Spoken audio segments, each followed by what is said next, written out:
My first self-forged and somewhat hefty arrowhead, or perhaps crossbow quarrelhead. How did I make it? Let me show you! There will be digressions. Step 1. Stick a wide bit on the end. Put about an inch of metal onto the anvil and whack it until it jolly well knows who's boss. It's my first, and it took me a while and a fair number of heats. If you're good, you should be able to make an arrowhead in maybe 1, 2, 3, about 4 or 5 heats, something like that. It certainly took me several heats more than that. But it's only my first, so I think I have an excuse. But what I don't want to have to do now is make another 400 of these. And of course, if you were making arrowheads, you would make an arrowhead followed by an arrowhead, followed by an arrowhead, followed by an arrowhead, and on it went. We're using an 8mm diameter rod of mild steel.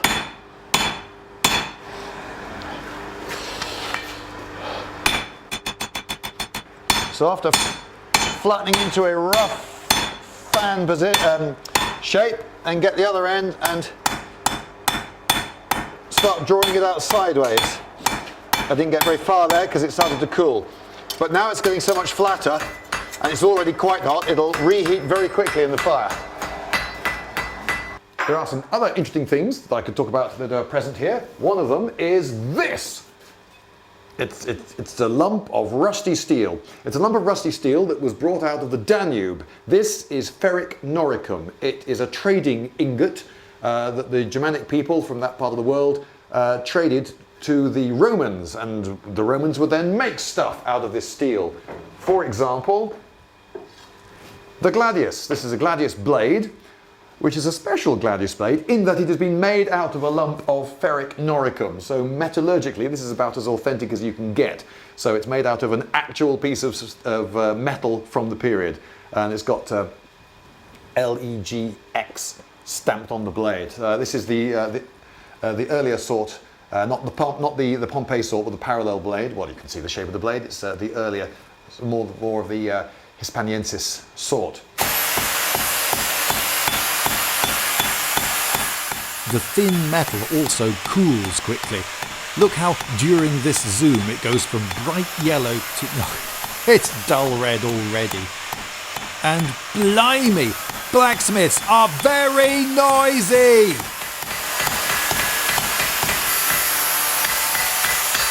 Now I've got a flat end on my rod of steel.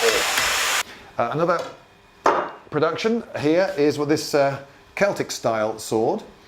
Which looks a little bit odd in that it's got no crossguard, nothing here, so presumably it was used in conjunction with if this is complete, in conjunction with a shield. And I can say that it's very light and very manoeuvrable.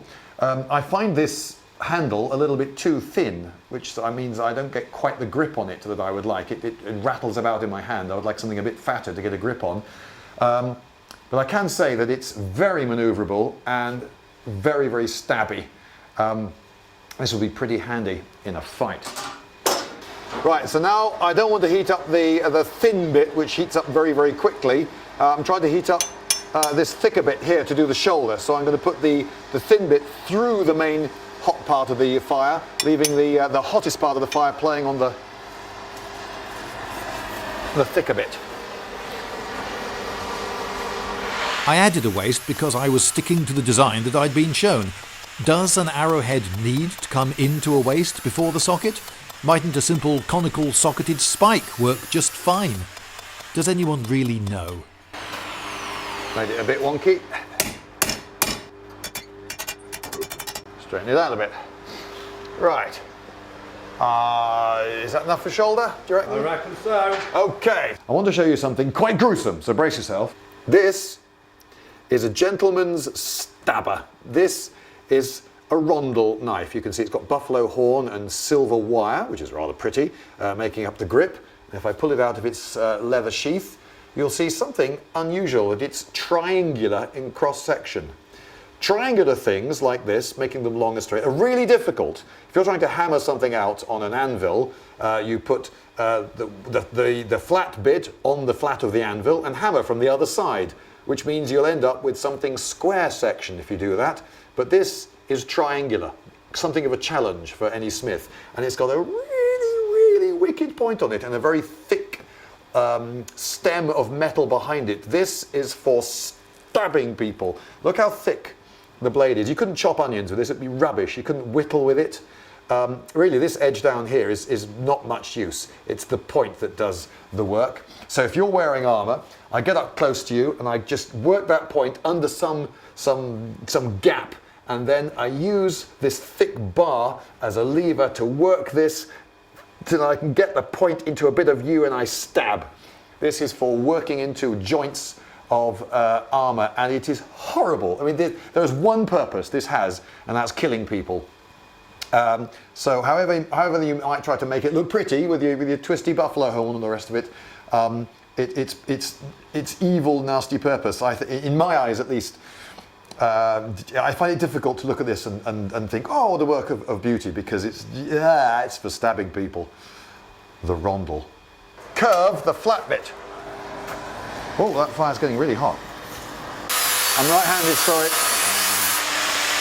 Come through here, and I go.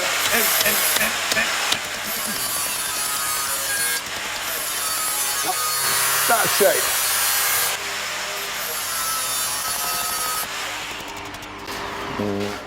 Okay, didn't do a very good job of that, never mind.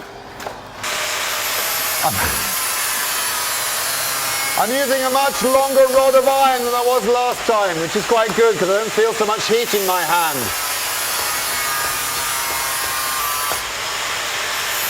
There we go.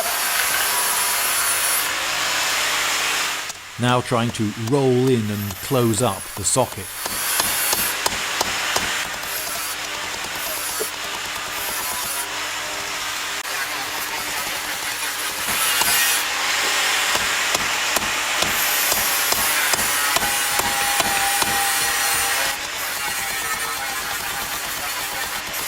So here I am, finally closing up the socket and working a bit more on the waist of the arrowhead by whacking it against the side edge of the anvil.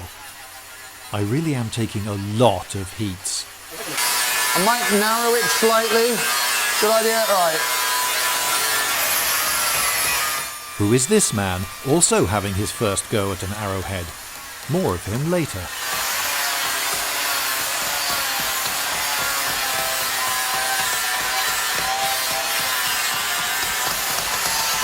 This helmet is so heavy. I'm amazed by how heavy this helmet is. I bought it in mail order, so I didn't know quite how. I mean, if you were to say, look up there, and I would go, oh, what? It's pulling me over backwards. And the strain on my neck to get my head back vertical again is extraordinary. I think this is too heavy. I don't think I've ever worn a heavier helmet than this. This is... yes, but if you kept this on for any length of time, what neck muscles you'd have. Or a broken neck. I'm not sure which would come first. Anyway, I'm here because it's sponsor time, and my sponsor is Audible. Yes, Audible, the purveyors of the greatest collection of audiobooks and spoken word, in the English language at least, material in the world. And in doing my research for this, I thought, well, I'll just type in words like forge and hammer and anvil and Vulcan and blacksmith and so forth into the search engine and see what I get. And that way I discovered that there really are an awful lot of epic fantasy series of which I'd never heard. But anyway, actually what my eye fell upon was something that possibly you should give a listen. The Gulag Archipelago, or, as it's more commonly pronounced, the Gulag Archipelago. And this has been described, I don't know how fairly, as the most significant book of the 20th century. I don't know if it is that, but it's certainly a contender. And it's written by a guy called Solzhenitsyn, a Russian, who had earlier written A Day in the Life of Ivan Denisovich, which I can remember studying at school when I was about 13. And that went on to win the Nobel Prize. That was published in 1962. And he got away with it. He was able to publish it even in Russia. But the Gulag Archipelago, on the other hand, was a much more difficult book to get published. They were clamping down on that sort of thing in this later time. And I think there's a film, actually. There's a film to be made about the writing of the Gulag Archipelago. There was an offence in this time to have a copy of such a seditious book, so that he could never be caught with an entire copy of it. He only ever worked on a little bit of a chapter at a time, and he had to visit friends and go to all sorts of places and hide little bits of the book all over I don't know, Moscow, I think he was living in. One of the typists, there was a typist working for him, she got questioned rather severely by the KGB, and she ended up giving away the location where a lot of the manuscripts were kept, and so the KGB got their hands on those, and she was found hanging in the stairwell outside her apartment a couple of days later. Some people say, was it suicide? Well, I can't help feeling that if she were wanting to commit suicide, she probably would have done that inside her apartment, don't you think? Behind closed doors where no one could stop her or see her, rather than in a public place such as the stairwell, as if it's as a warning to others, outside her apartment. It's almost as though she was murdered by the KGB. Anyway, he couldn't get it published in Russia, and it was smuggled out and published in the West almost immediately, translated into lots of languages. And I realised I've gone off on a massive tangent. So what's the book about? It's a history of what are sometimes called the gulags. Strictly speaking, they were labour camps run by the gulag or gulag offices. The gulag offices were the people who were organising. It was the organisation which ran the camps. There were about 423 of these little camps dotted around the Soviet Union, and that's the archipelago, these islands. And essentially they're like Nazi concentration camps. You get a load of people who you consider to be undesirable, you round them up and put them in these places from which they're not allowed to escape, and you force them to work. That's what they were. They were labour camps, and they started in 1918. Yeah, so the revolution, the Russian Revolution, happened in 1917, and 1918 already the liberators of the common man were systematically oppressing the common man. They did this until 1956 officially, although actually they carried on a bit beyond that, and the system is sort of still in place, which is a little bit scary. And something like 14 to 18 million people were at some point in one of these camps, and about 9% of them died. And it was a story which shocked the Western world, because there were an awful lot of people who were apologists for the Soviet Union saying, oh, everything's fine, communism's great, blah, blah, blah, don't listen to the propaganda, etc., etc. But when the Gulag Archipelago came out, then that was a rather difficult one to just explain away. Oh, yes, of course, sacrifices had to be made. So the Gulag Archipelago, I won't say it's a book that's full of laughs, but it's certainly a significant work. This particular edition that I saw had a foreword by Jordan Peterson. That might attract some of you. They might put some of you off, because I know a lot of people think that Jordan Peterson isn't so much a lecturer, an academic, as a political movement in a single man. But never mind, that's just a foreword. The main book is the thing, Gulag Archipelago. Why don't you give that a listen? Well, you might think, well, can I even afford it? Well, you could, because you could have a free trial. You could go to audible.com/Lindybeige and then get a free 30-day trial period, during which you can download one complete audiobook that is yours to keep forever. It could be, for instance, the Gulag Archipelago. Or you could text Lindybeige to 500 500 with the same result. And then, yes, you could also, whilst you're at it, you could have unlimited access to the Audible Plus catalogue, which is loads of stuff. It's not audio books so much as, all the other stuff, including Audible Originals, which is stuff that they've commissioned themselves and is unavailable anywhere else. So there you go. It's an opportunity for free stuff, for knowledge, to try out perhaps a new and unfamiliar format. Audible. Now, about that mysterious stranger. So joining us here is Yul, and Yul is wearing some very interesting and specific attire. This is not random attire that he has this is not a look that he has come up with entirely himself.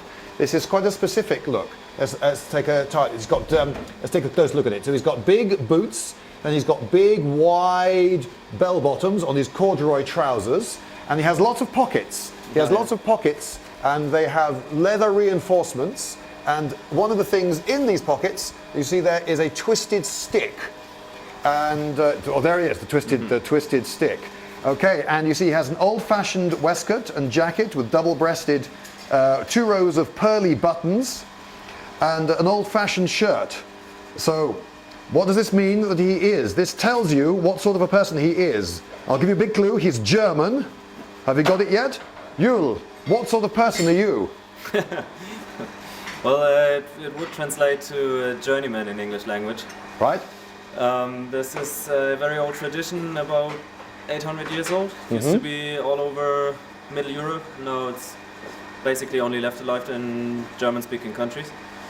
And this tradition involves for a traditional tradesperson that have acquired or finished an apprenticeship in a traditional trade. Right. You're a carpenter, aren't you? Yeah, I'm a trained carpenter, and then I decided to do this traditional journey, which people have been doing for hundreds of years, and it's pretty much the same nowadays.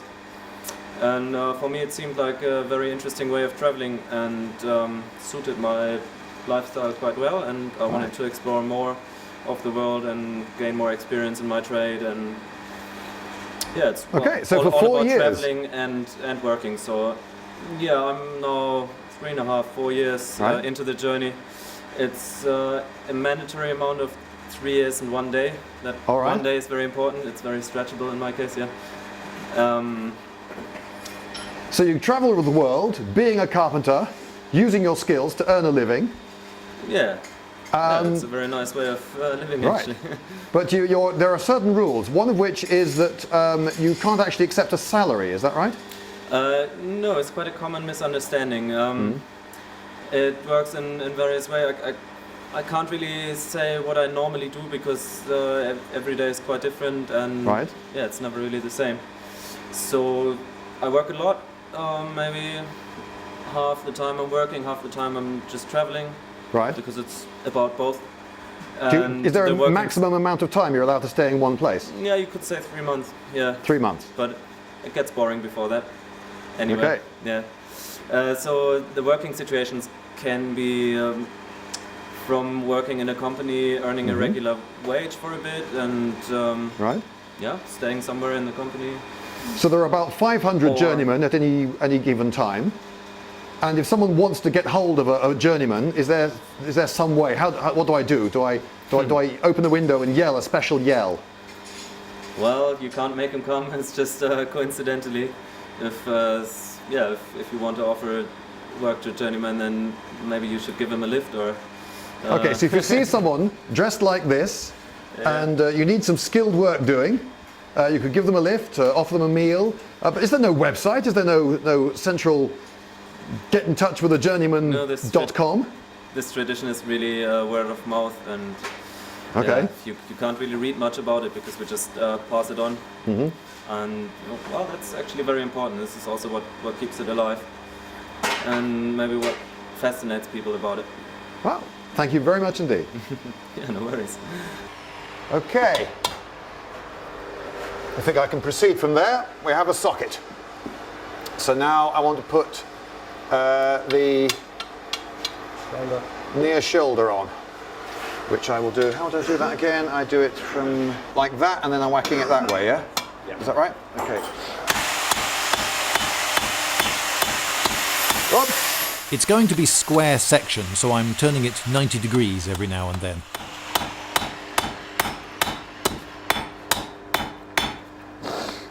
Sorry about the sniffling. I had a cold.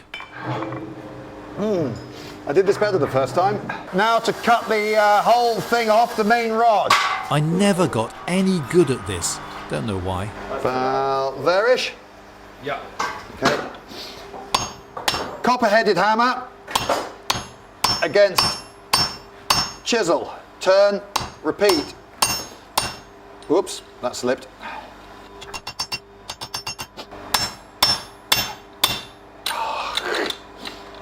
Stay in one place, yes. Am I going to try to do it in one heat? No, I don't think I did it in one heat. Ah, 2 heats, drown. Okay, come on, this time. Very nearly there. Yes. Grab and then just... There we go. Okay, these pincers are designed specifically for holding an arrowhead. You see, you've got an asymmetrical pair of tongs. You've got the long bit for going up the socket and the flatter bit for grasping the outside of said socket. Nice thing about this stage is that I can plonk the bit I want hot into the fire, leaving the socket pointing towards me so I can see down the end of it.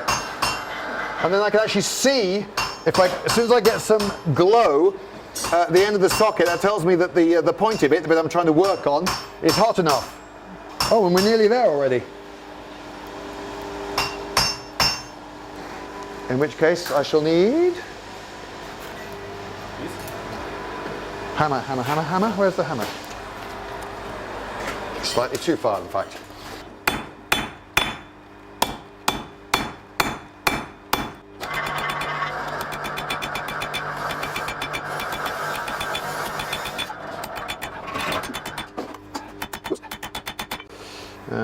Okay, so the whole thing's slightly wonky.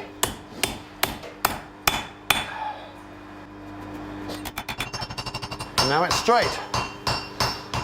Possibly one more heat to get it a little bit more drawn out than that, but that could do, actually, there, but I'm going to give it one more heat.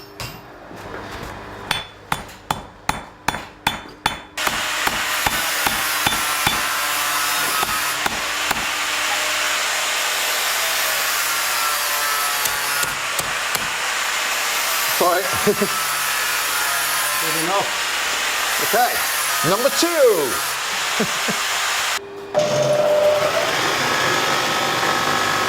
Putting the sharp point on. In medieval times they had big hand-cranked grinding wheels for this.